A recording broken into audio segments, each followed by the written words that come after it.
Claude has just changed SaaS SEO forever. Now, we ranked our client, Suzanne HR, top for the keyword HR software.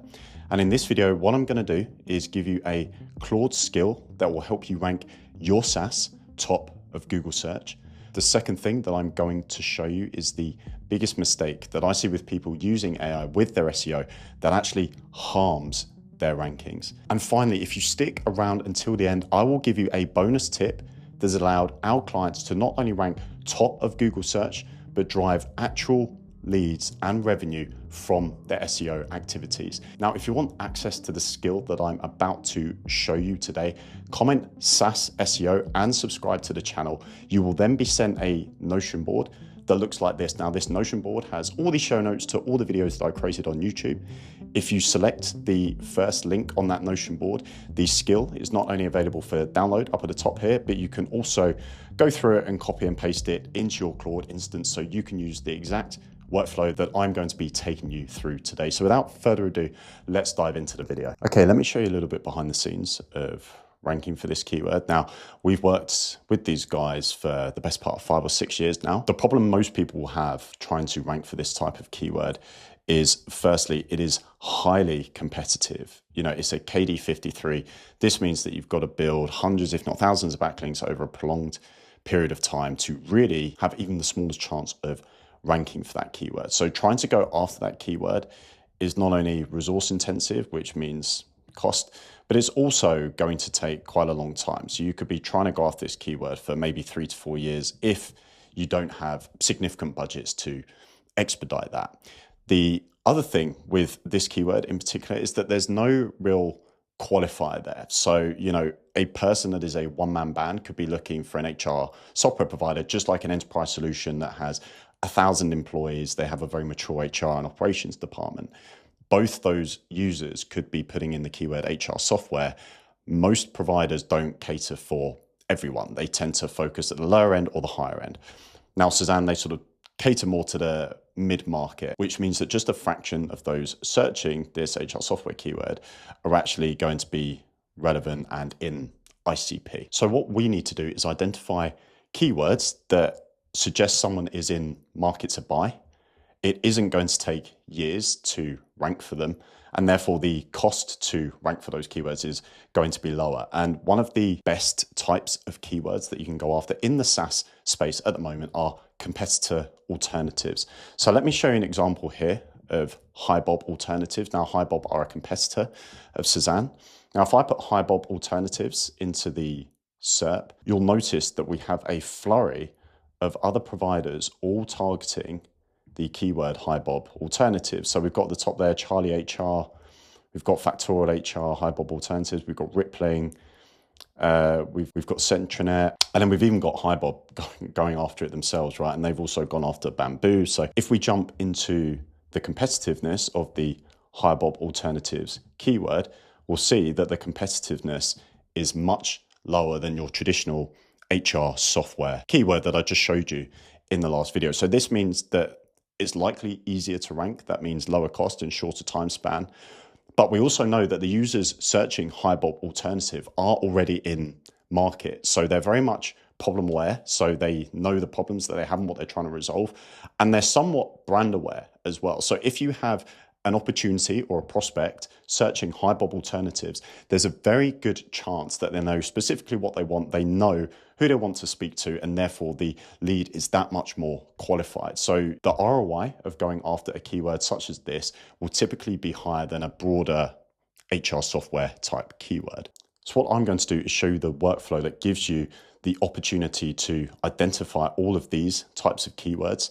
It will do deep research on all of the competitors, and it will then structure content in a way that Google loves. So if I jump into the Notion board, and again, if you sign up to the link in the description and you subscribe to the channel, you can have access to this specific workflow. And what I'm going to do is just give you a bit of a high level as to how this all works. So if I show you this a little bit more visually, so at the start, we've got the intake. So we're going to give it our product, our ICP, everything about our business. What I might do to expedite this is just kind of give it the website domain and let Claude sort of figure out the bits in between, but you can be as specific as you want using the skill. It's then going to itself look for competitors, but you can also provide these competitors. And then it's going to ask which sort of format that we want it in.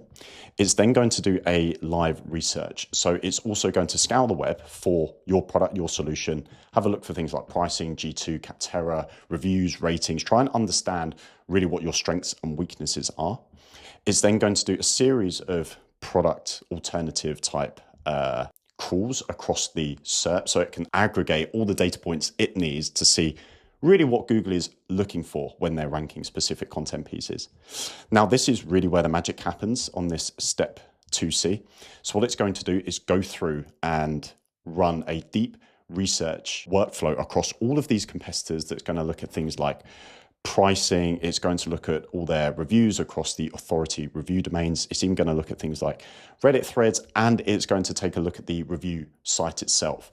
The idea of this is that it's going to provide an objective, comprehensive review of all of your competitors against your seed domain, so your actual domain, because fundamentally, we don't just want to say, we are better than this competitor, take our word for it. Really, from a user perspective, we want to do all that research for them so that the user can make their own decision. There's nothing better for sales than when a prospect comes in and they say, look, I've considered these three competitors. Here's why I want to work with you. That makes the conversation that much easier. And we need to think beyond just ranking top for the keyword, but actually the quality of the user that's going to come through. It will then present all of this information in an approval gate to the user, and then it'll go through and it'll actually create the content. Now, as with all the videos I put together, I cannot stress enough that do not just one-shot this, spam it, create hundreds of different alternatives comparison type pages that will set off a flag in Google, and that will likely lead to de-indexing or just not ranking at all. So ensure that you do this page by page, you have a subject matter expert going through it, and you don't just one-shot this content. I create this content on the provision that this will be used strategically with an experienced SEO and with a subject matter expert on hand as well. And then at the end, it will give like the full mark down the full page. It'll also give the URL and the metadata. It'll give like a comparison table, FAQs, and all of that good stuff. So what I'm going to do now is jump back into the Notion board. I'm going to download the zip file. And then what I'm going to do is pretty much just dump that zip file into a Claude instance. Now you can load this into your skills. You can also load it into a folder via Claude Code, but to make life easier, I'm just going to do this through the standard Claude chat. So what I've done is I've literally just uploaded the zip, and I'm going to give it some inputs. Using the attached zip file that contains a skill and a couple of other documents, I want you to create a competitor alternatives plan for SuzanneHR.com.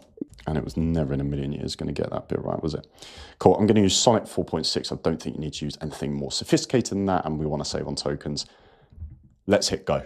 Now, whilst that is whirring, I am going to give you the two biggest mistakes that I see with people trying to use AI. Now, I have just alluded to one of them, but essentially, Google doesn't actually mind AI content, right? As long as it's not deemed as low quality, which again is quite subjective, and you don't mass spam your domain. So really in this context, what is spam? If you've got, let's say 50 pages on your domain, and then suddenly within the space of a week, you have 500 pages, chances are that's going to trigger let's say an alert to Google to take a look at your site, because from their perspective, you cannot ensure the quality if suddenly 500 pages go live on your site. Now, the likeliness of the quality signal being ticked, that's safe to keep things simple, is low. So therefore, if Google sees, let's say 10x pages suddenly go onto a domain in a short time span, they will quickly rank, and then they will quickly derank. And I've tested this on my own sites. I've seen it in the ecosystem as well. So again, you need to be smart with this. And I always recommend going page by page, ensuring each one is checked by a subject matter expert, by a content writer. They add their own opinions on things. They shape the tone to be more in line with your actual branding, your website, and things like that. So I would only go page by page with this. I will not recommend spamming hundreds of pages, especially if your domain's really small. And as well, if your authority, let's say, in the space is also quite small. So you can use domain rating if you want as a bit of a benchmark with this. But if you've got low branded search, you're not really a known entity. Especially, please don't do this because it will not set you up for the long term. It will only ensure that you get punished. The second issue that I see using AI is users essentially just one-shotting output. Now, you'll notice in the workflow that we're going through today that this is built in a sequence where every section requires a bit of research and additional work by the models. So I'm not asking the Claude instance to do all my keyword research and to give me all the volumes and then to just write the content. It's going away and it's crawling the SERP, it's pulling the data points. I've given it strict instructions as to what to look for. There's verification sort of cycles within this, and I'll ask it to check its own work as well. So there's steps in place here that essentially ensure that the quality of the data that we get is as close to as good as it can be, right? So I'm asking it to crawl the SERP, I'm asking it to look for all the data points within the competitors that it picks up, I'm asking it to formulate a plan, and then I'm improving it every step of the way. And I think that's super important because one of the issues is that users will just ask it to do keyword research, it'll ask it to just write content, but without any data to back it up. And I do think one of the best things that you can do with Claude is essentially connect it to other software providers via their connectors. So connecting it to like an Ahrefs, a data for SEO, so that it can actually crawl the SERP, do the research, creating its own Python script so it can go and essentially do all that investigation. That is really where the power of AI comes into play. Coupled with the fact that obviously I've been doing SEO for 10 or 11 years, so therefore I know what good looks like, right? And that counts for a hell of a lot. So avoid those two things. Firstly, mass spamming your domain hundreds of pages unnecessarily. And secondly, just one-shotting an output. Okay, let's get back to our Claude instance and let's see how it's getting on. Okay, cool. So it's given me my product, some positioning, some pricing. It's then picked up Personio, which is correct. Bamboo HR, another competitor, correct. Sage HR, which is correct, though that's a little bit more on enterprise. Breathe, yes, in the SERP, it's correct, although they're a little bit more sort of one-man band upwards. But yeah, overall, this is pretty tight. It's also given us some internal linking suggestions as well, which is awesome. And now it's asking me for my approval to continue. So what I'm going to do is just approve or disapprove all of these. Number one, yes, these are the right competitors. Number two, yes, pricing is correct. For the record, I'm just going to self-approve this because these intricate details don't matter for the video.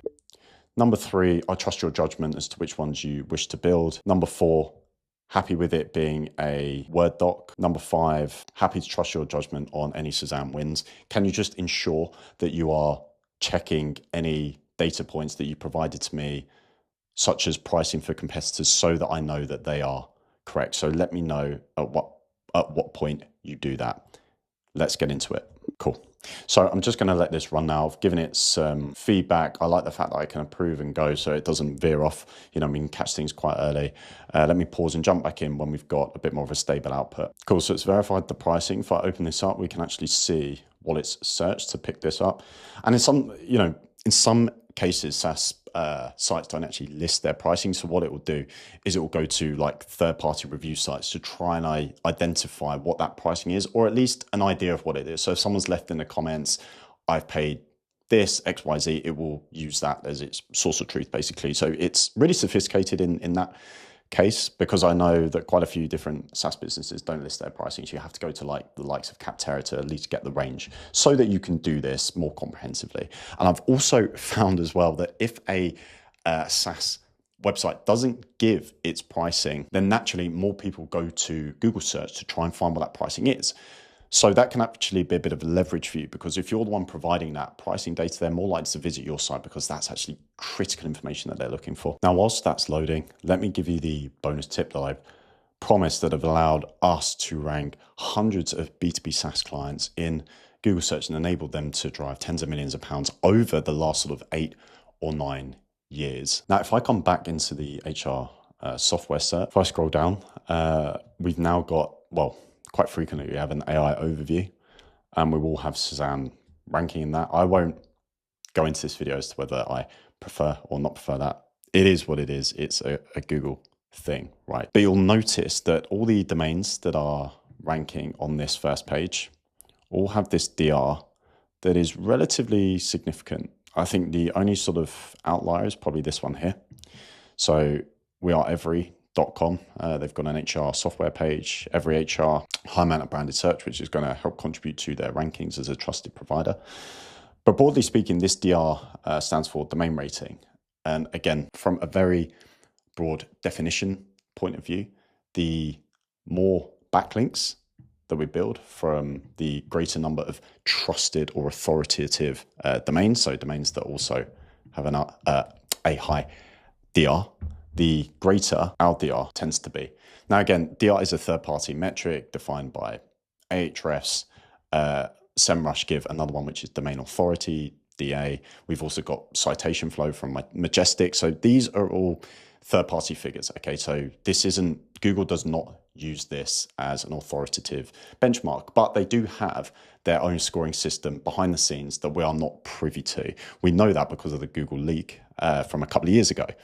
But this is also quite a good way to kind of benchmark yourself against your competitors. So if we wanted to start hitting the, the 70s and the 80s in the DR, what we need to do is understand how these guys are building their backlinks. And what you can do is jump into, let's say, sage.com, go into their domains, and we can have a look to see which domains they've managed to get these links from. What we want to do is try and build these same backlinks, because we know Google likes these because they're rewarding the site by ranking them top for these highly competitive keywords. So if I come down, I go somewhere like ClickUp, they've got 44 links from ClickUp.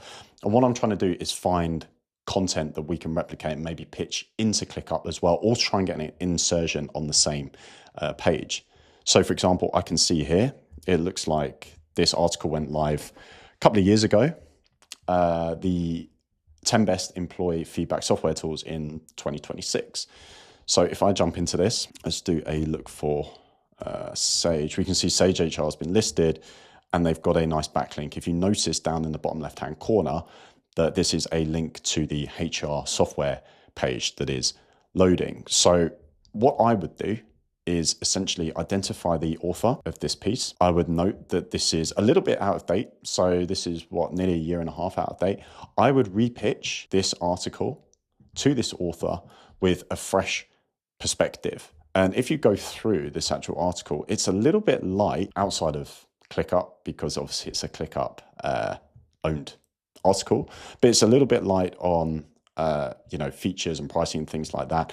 There's a chance that it's also quite out of date as well. Let me get my pen here. There's a chance that it's, where's my pen not working? There's a chance that it's also a little bit out of date as well. So what we could do is maybe offer them a refresh, firstly. So, if the review's been updated, that's going to save them a job. Secondly, we would pitch our own business into this list. Maybe don't obviously put yourself at, let's say, number 2, because they're obviously going to keep ClickUp at number 1. But maybe at number 3 or number 4, but give a good valid justification as to why that is. And again, you could use this actual skill that we're going through to understand maybe where those gaps are versus what's listed on the existing page at the moment. And the third thing is that it's a very well-known secret, if you like, that AI tools, AI models love surfacing this type of content at the moment. So the best X for Y, 10 best, etc., etc. But recency is a huge thing. So an AI model is much more likely to surface an article that was written in 2026, in April 2026, versus one that's been written in January 2025. So the third thing you can pitch it and say, look, if you refresh this listicle, you will have a greater opportunity of being surfaced in the likes of Chat GPT. And I would essentially go through and, if you like, handpick a series of articles that I would test this workflow with. So again, I picked up one domain that links to, say, 40 odd times. You have the best part of 734 domains that you can go through. Even if you can find 100 to 150 domains that you can pitch, the likeliness is that you would probably end up getting a handful of highly authoritative links back from these sites, and that will really help expedite your rankings, not just for the target page, but across the whole domain, across your other pages as well. Right, let's jump back into Claude and see how we're getting on. So we can see now that it's given me a bit of a summary. We can see that it's opened up the doc on the right-hand side. It's given me a 19-row at-a-glance comparison table, which is awesome.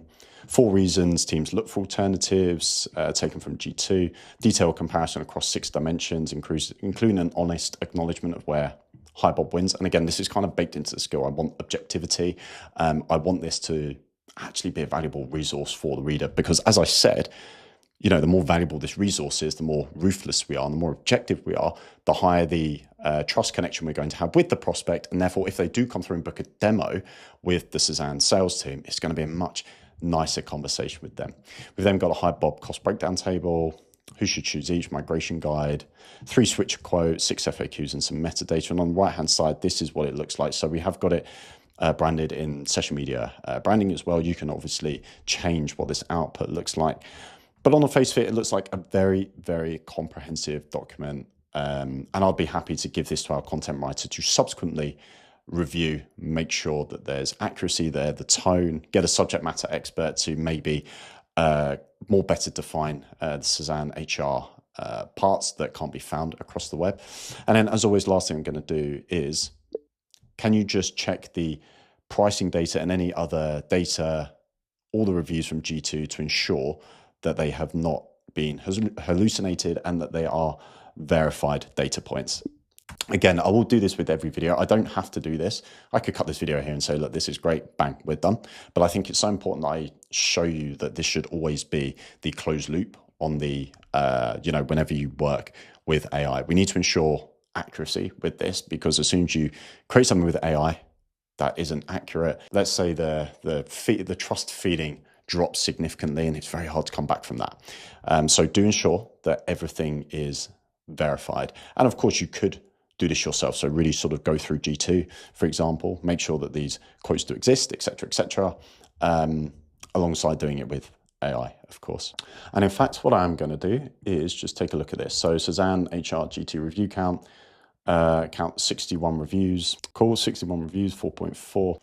Here we go. Hi, Bob. Document says 4.5 stars, 900 reviews. This is wrong. News correcting. It's 4.5 from 2257, you see.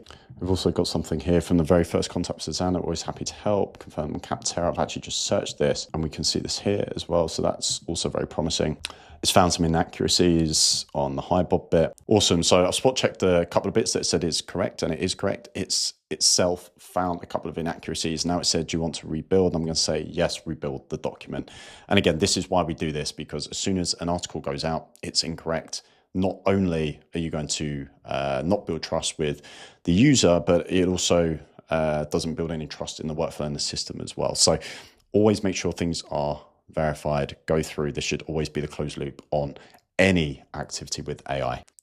Cool, so it's now just rebuilt the document. It's now given me the summary of what was applied. And essentially we'd go back through and do this exact same thing. So this is why we always need to be so careful with AI, because as tight as the instruction can be and as limiting as the guardrails we put on it are, there is still that risk that it could go and hallucinate little bits here and there, which is why it's always good to self-check, but also get the AI to do a check as well. And now what I would do is give this to our content writer to review. I would ensure that it's got all the detail that we need for the user to really make a decision as to whether, we should be going after, they should be going after, say, us as a software provider or one of our competitors. And then I would give this to Suzanne to sense check from an accuracy perspective and framing as well. So this would still go through another couple of checks before it even sees the light of day and the real world. And I think that just about wraps us up. So if you've made it to the end, thank you so much. I really, really appreciate that. Please do subscribe to the channel. Otherwise, I will see you on the next video.